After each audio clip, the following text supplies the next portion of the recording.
How many genders are there?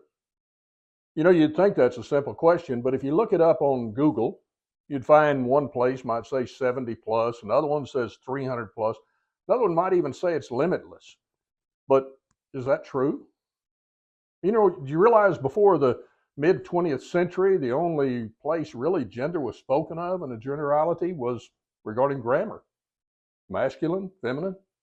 But whenever you come to the time at which man decided to pattern their life after their will instead of God's will, of course, you find definitions change. People started to describe gender as something that's inside versus the sexual aspect of who a person is, male and female. Well, what does the Bible say? And of course, that's the ultimate source. Well, you really can't get past the first chapter.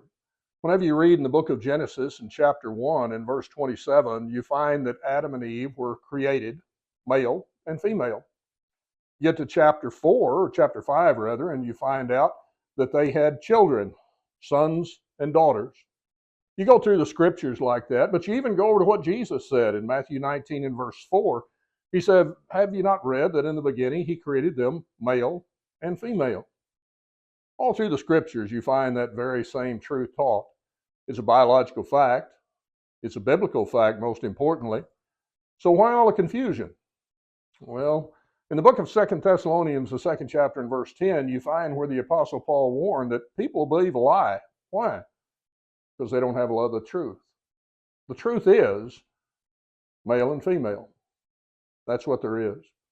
The pictures behind me, I had many family members, and each one of them went through a time at which they were born or gave birth, and the doctor looked at the baby and said, you have a child. And it would be either a boy or a girl.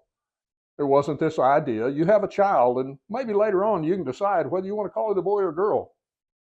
God said in the beginning, male and female. Science has said that until people decided to redefine terms. But the truth is, there are two, male, female. Has been, will be. Let's love the truth. Let's seek to follow the truth. It isn't ambiguous.